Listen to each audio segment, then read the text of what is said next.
छोटे शेयर ऊंची छलांग, इसमें सबसे पहला सवाल हम एक बड़ा इंटरेस्टिंग ले रहे हैं। एक हमारे दर्शक हैं, वो बोल रहे हैं कि उनके पास 10 लाख रुपए पड़े हुए हैं। ब्रिजेश सर, कोई आप सेक्टर एलोकेशन या आप वो ये पूछ रहे हैं कि अभी लगाने का सही वक्त आ गया है या अभी रुकें, और 10 लाख रुपए लगाने हैं तो किन सेक्टर्स में, किन शेयर्स में लगाएं? ओके।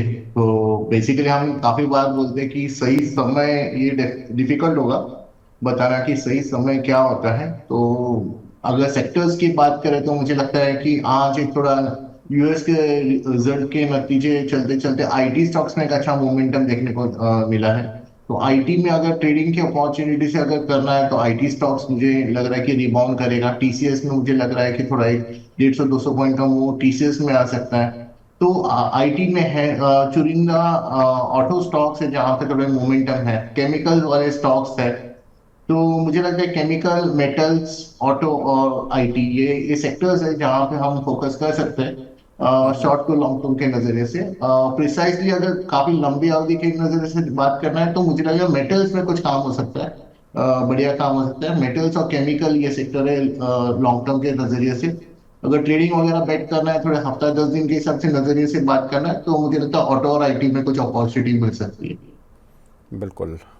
आज सर, चूंकि काफ़ी दर्शक हैं और मुझे दर्शकों का सवाल लेने में थोड़ा सा वक्त लग गया है यूएस इलेक्शन के चक्कर में, मैं थोड़ा रैपिड फायर रखूंगा सर। थोड़ा हम आज जल्दी जल्दी आंसर क्वेश्चन कर लेते हैं। सक्षित गंगवार जी का सवाल है टीवीएस पर। टीवीएस के 93 शेयर हैं इनके पास 1013 के एवरेज प्राइस के।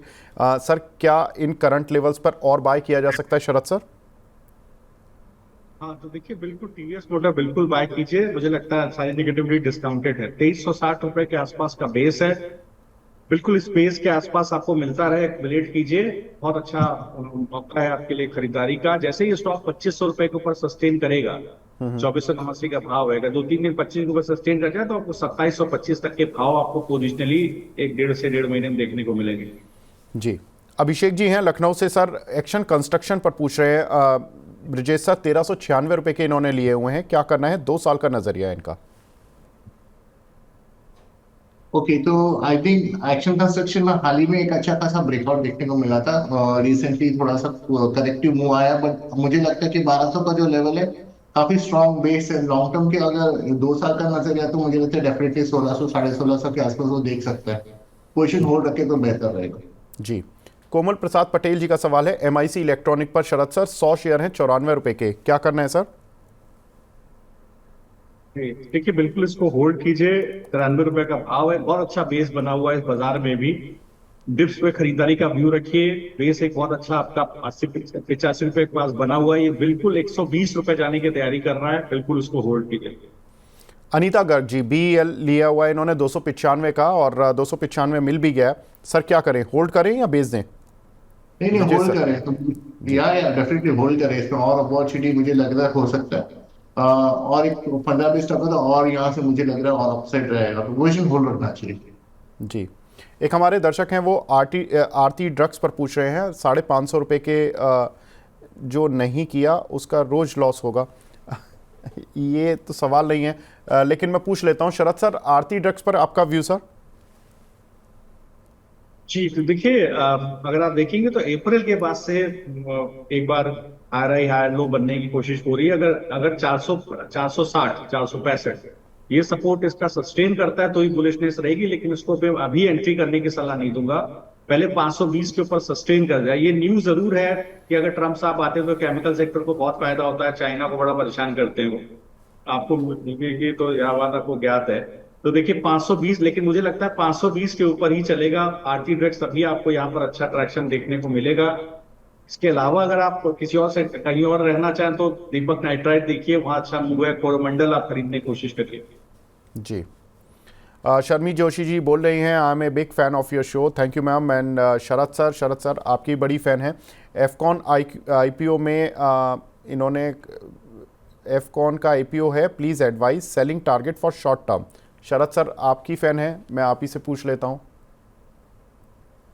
जी, तो देखिए बिल्कुल एफकॉन्स का आईपीओ अगर आप बिल्कुल लेना चाहते हैं तो बिल्कुल लीजिए।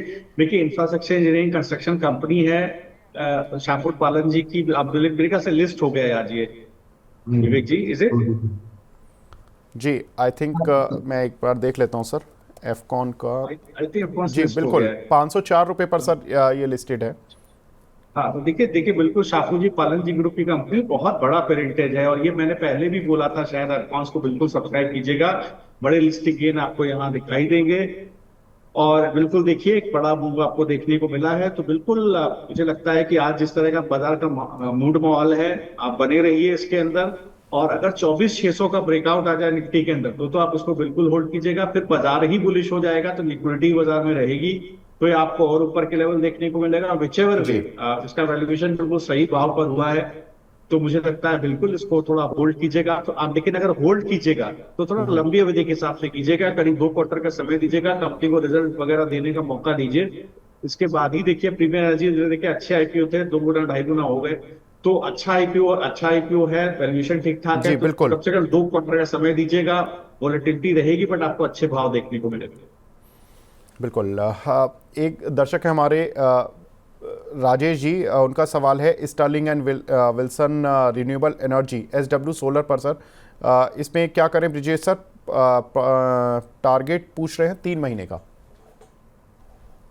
फिलहाल एक छोटा करेक्शन देखने को मिला था, 600 650 का जो लेवल है जहां पे फिलहाल वो एक रेजिस्टेंस ले रहा है। अगर ये 600 का लेवल अगर पार कर जाता है तो इस पे फिर से मोमेंटम आ सकता है, एंड देन ये स्टॉक वापस आपको 700 750 के आसपास दे सकता है। तो एक ट्रिगर है 600 का, 600 पार करने दीजिए, उसके बाद इसमें फिर एक बार फिर से बुलिश मोमेंटम देखने को मिल सकता है।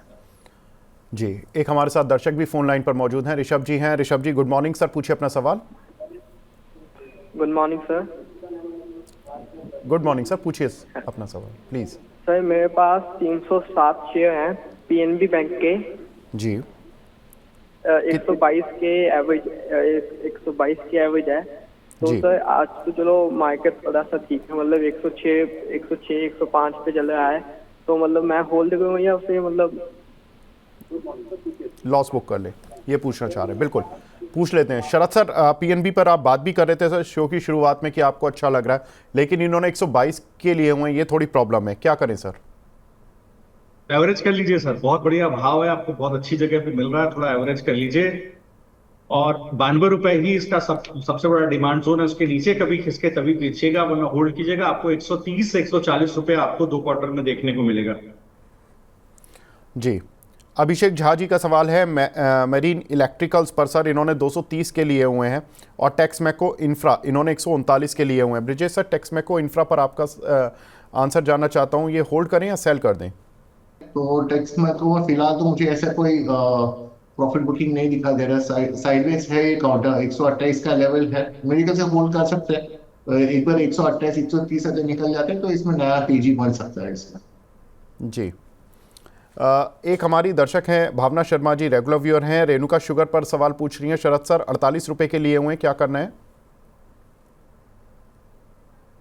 देखिए मैडम, अगर आपने जी तो देखिए बिल्कुल ये जैसे 44 रुपए के ऊपर सस्टेन करे एक बार, तब इसके अंदर बुलिशनेस आ गया, वो 50 रुपए का टारगेट यहाँ देखने को मिलेगा। तो मुझे लगता है एक बार 44 के ऊपर निकलने दीजिए, बेस 40 रुपए के ऊपर अच्छा इसका बस बन गया है। जी, एक हमारे दर्शक हैं एनएचपीसी पर पूछ रहे हैं सर, 102 के लिए हुए हैं कुछ शेयर। ब्रिजेश सर क्या करना चाहिए? ठीक है, और फिलहाल तो ब्रेकडाउन है, और 200 दिन का जो मूविंग है जो 90 के आसपास है, लॉन्ग टर्म के नजरिया तो वो होल्ड करे, और जब ये 1991 के ऊपर सस्टेन करते हैं तो वो वापस फिर से एवरेज कर सकते हैं। उस टाइम पे हम व्यू देख लेते कि क्या हो सकता है, बट फिलहाल वो ब्रेकडाउन करके बैठा है। जो अपसाइड में जो रेजिस्टेंस है 90 के आसपास है, तो वो ट्रिगर पे एक बार फिर से वो रिवॉच करना पड़ेगा कि वो लेवल कैसे क्लियर करता है इसको। जी, एक हमारी दर्शक है रागनी शर्मा जी, इनके पास NECC शरद सर 34 रुपए का ये शेयर चल रहा है, लिया हुआ है इन्होंने, क्या करना चाहिए इनको?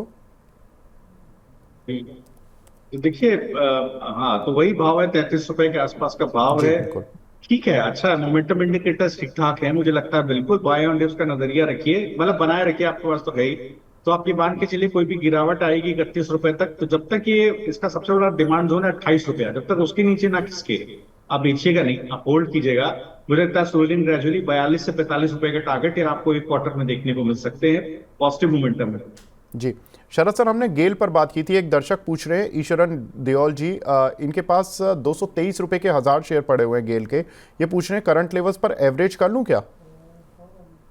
जाइए 212 के ऊपर निकल जाए, 2-3 दिन होल्ड कीजिए, 212 के ऊपर 2-4 दिन सस्टेन होने दीजिए, बिंदास होल्ड कीजिएगा। आपको बड़े टारगेट दे रहा हूं मैं 280 रुपए के। आप होल्ड कीजिएगा 2 क्वार्टर, आपको 280 रुपए का टारगेट गेयर में देखने को मिलेगा। लेकिन आपको 212 के ऊपर पहले निकल जाने दीजिए, 2-4 दिन सस्टेन कर जाने दीजिए, फिर आराम से एवरेज कीजिएगा। जी। रहमत जी का सवाल है मद्रास फर्टिलाइजर पर 120 के लिए हुए हैं ब्रिजेश सर, इन्होंने क्या करना चाहिए इनको? आई थिंक ठीक लग रहा है मुझे भी। और काफी सारे फर्टिलाइजर स्टॉक्स में अभी आज थोड़े से तेजी देखने को मिला है, मुझे लग रहा है होल्ड कर सकते हैं। और जैसे ये अभी जो लेवल है करंट प्राइस 100-105 के ऊपर सस्टेन करता है, तो इसमें एक नया तेजी बन सकता है। मुझे लगता है कि उसमें अगर एवरेज कर दो ठीक रहेगा, उनको एग्जिट अपॉर्चुनिटी डेफिनेटली मिल जाएगा इस स्टॉक में। जी। हमारे एक दर्शक हैं, उनका सवाल है बाइक वो ग्रीन। शरद सर, ये NSE SME का शेयर है, 31 रुपये 60 पैसे चल रहा है। फिर से बोलिए एक जी। बाइक BIKEWO, बाइक वो ग्रीन, 31.5 रुपये का शेयर चल रहा है सर। अच्छा, बैंक ऑफ ग्रीन, जी जी, मिल गया। अच्छा जी, आप लोग सर कहाँ कहाँ से ढूंढ लेते हैं। चलिए कोई नहीं, ये जो है आपने, चलो मैं समझ गया, आपने MSME का IPO में कहीं ना कहीं लिस्ट करवाया है, लिस्टिंग में गए हैं आप जी। तो देखिए लिस्टिंग के बाद गिरावट की मैंने ट्रैक नहीं किया, फ्रैंकली मैं MSME IPO ट्रैक करता हूँ बट इसको नहीं किया है।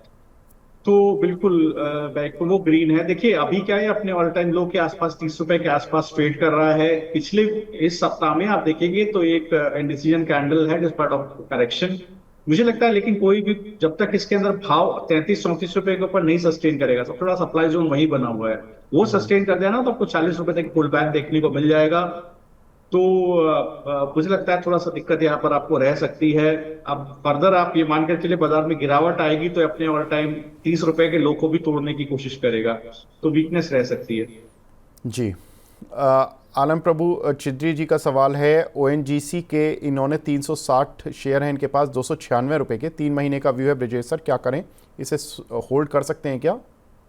ठीक है, फिलहाल मैं एक्सपेक्ट कर रहा हूँ कि HPCL, IOC, ONGC ये जो काउंटर्स है उसमें पुल बैक की एक्सपेक्ट कर रहा हूँ। सो डेफिनेटली 280-290 तक का एक रेंज है जहां मैं ट्रेड इसमें बाउंस बैक देख रहा हूँ। सो 300 के आसपास जाते हैं तो मुझे लगता है उनको मैं पोजीशन एक बार रिव्यू कर लेना चाहिए अगर 3 महीने का नजरिया है तो। जी। शरद सर, सिगाल ये हाल की ही लिस्टिंग है, इसमें क्या करना है? एक हमारे दर्शक हैं, इन्होंने पूछा है कि क्या करें, IPO से मिला था इनको। तो देखिए बिल्कुल आप सही कह रहे हैं। सिगाल में देखिए एक बार बड़ा, देखिए एक बार आपको प्रॉफिट बुकिंग देखने को मिली है। मुझे लगता है ये जो गिरावट आई है ये फर्दर इसके अंदर कहीं ना कहीं आपको बढ़ती हुई दिखाई दे सकती है। तो देखिए जिस तरह के बिजनेस में है, कंस्ट्रक्शन इक्विपमेंट वगैरह का बिजनेस है, तो वहां पर देखिए हो सकता है कि कंपनी को उतना फायदा होता हुआ नहीं दिख रहा है। और बिल्कुल ये देखिए जो चार्ट्स बोल रहे हैं वो खराब है। मुझे लगता है इसने ऑल टाइम हाई को लो को भी थोड़ा काट दीजिए सर, पोजीशन निकाल दीजिए। बहुत अच्छे अच्छे स्टॉक है। देखिए अभी शो के दौरान अगर आप शुरुआत से शो देख रहे हैं तो मैंने आपको सारे सेक्टर में स्टॉक दिए, कोई भी 2-3 स्टॉक पकड़ लीजिए, लॉस बुक कर लीजिए सर, हट जाइए। जी। हमारे साथ एक दर्शक भी फोन लाइन पर है, आदित्य जी। आदित्य जी नमस्कार सर, पूछिए अपना सवाल। हेलो सर, मेरे पास सर KPIT टेक के 23 शेयर हैं। ओके, किस प्राइस के सर? जी इसका तो परचेजिंग प्राइस है मेरा 1748।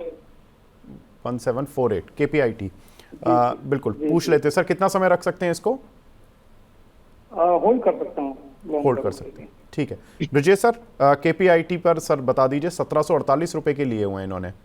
फिलहाल तो उसमें करेक्शन देखने को मिला है, पुल बैक की हम उम्मीद कर सकते हैं 1600 के आसपास, 1600 1650। मुझे लगता है एवरेज करने की सलाह मैं नहीं दूंगा। पुल बैक आएगा 1600 के आसपास तो वहां फिर मुझे लगता है पोजीशन रिव्यू कर लीजिए। अगर ये सेक्टर उस टाइम पे अगर मार्केट करेक्ट कर गया और ये सेक्टर नहीं चला तो इसमें फिर फर्दर करेक्शन होने की उम्मीद है। तो फिलहाल तो रेजिस्टेंस एक्ट करेगा 1600 1650, वहां पे मुझे लगता है कि उन्होंने वापस रिव्यू कर लेना चाहिए। जी।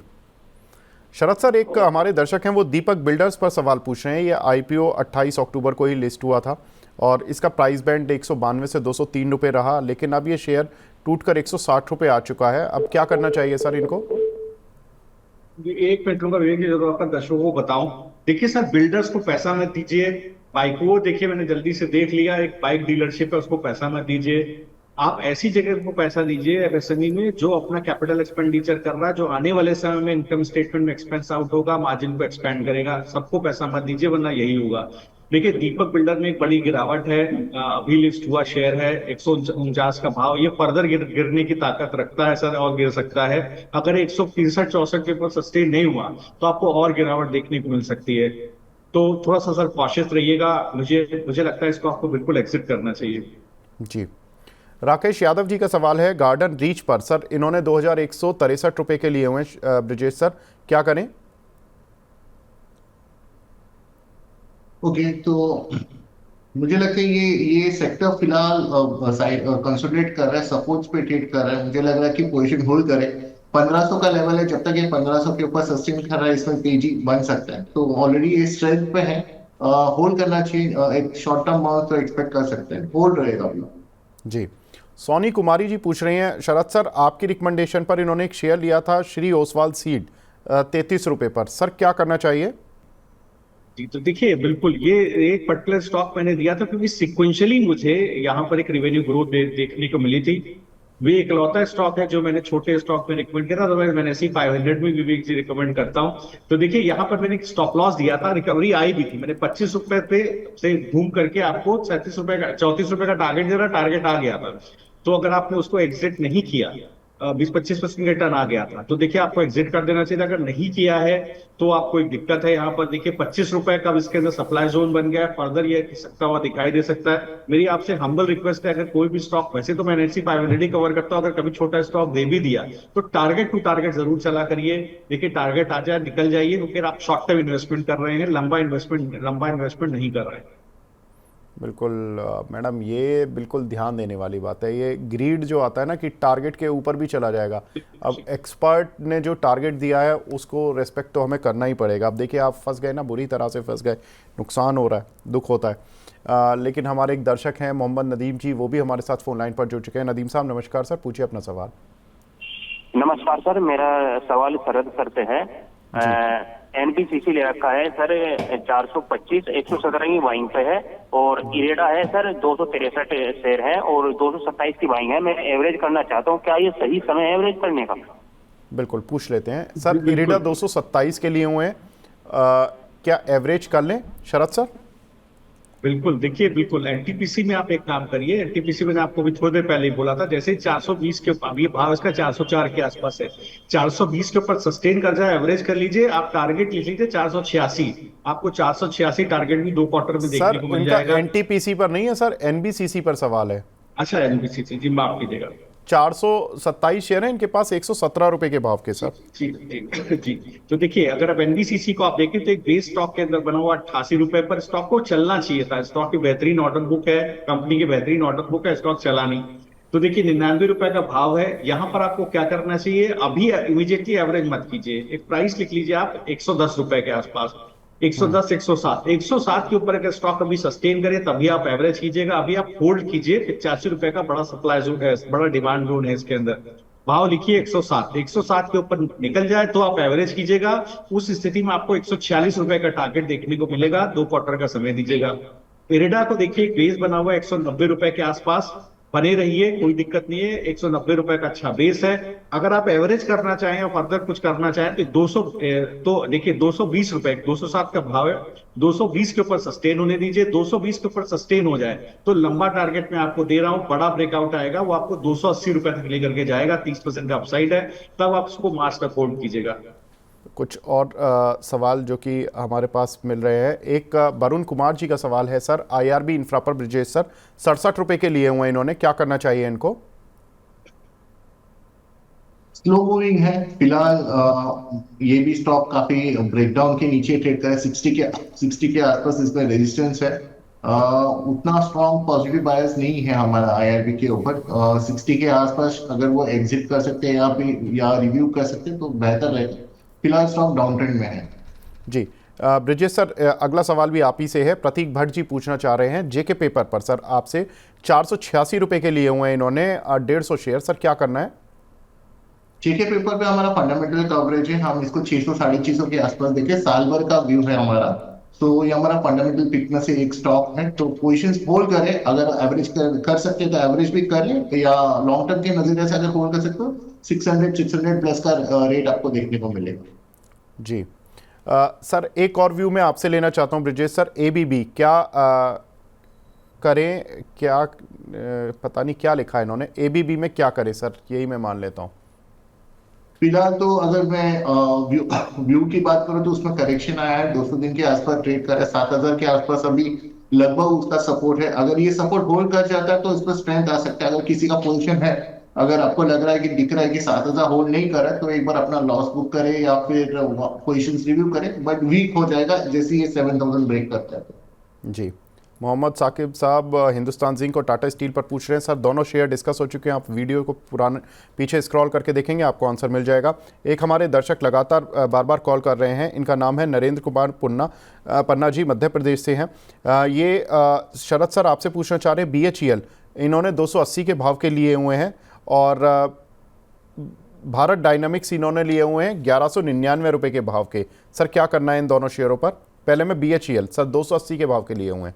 बिल्कुल बेहतर, गुड रिजल्ट, अच्छे रिजल्ट है BHEL BL दोनों का, दोनों है तो दोनों होल्ड कीजिएगा। 211 पे बहुत अच्छा बेस है, अब 225 पे बेस ऊपर इसका डिमांड जोन खिसक गया है। ये जैसे ही 260 के ऊपर इसका एक फॉलिंग वेज पैटर्न का ब्रेकआउट आता है, 260 के ऊपर चलना शुरू करे, ये बुलिश हो जाएगा। आपको पोजिशनली होल्ड कीजिएगा मार्च तक, हो सकता है आपको 320 तक के टारगेट BHEL में देखने को मिले। बड़ी बुलिशनेस इसके अंदर तैयारी हो रही है।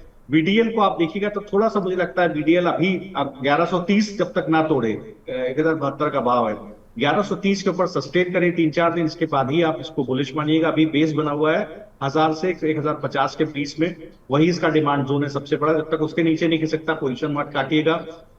1130 के ऊपर निकल जाए, 3-4 दिन सस्टेन करके खरीदिएगा, आपको 1350 तक के भाव देखने को मिलेंगे। जी और सर दूसरा Bharat dynamics sir, Bharat dynamics बताया आपको VDL। बिल्कुल जी बिल्कुल, माफ़ कीजिएगा सर, HEG पर भी इनका सवाल है। 50 शेयर हैं इनके पास 490 के भाव से, ये पूछ रहे हैं एवरेज कर सकते हैं क्या? हाँ बिल्कुल, देखिए HEG को बिल्कुल एवरेज कीजिएगा, मुझे लगता है यहाँ पर एक अच्छी ग्रोथ रह सकती है। अभी देखिए कंपनी के रिजल्ट अभी नहीं आए, 13 तारीख को आते हुए देखेंगे। एक अच्छा बेस बना हुआ है 410 के आसपास, जब तक ये सप्लाई जोन ना टूटे पोजीशन मत काटिएगा।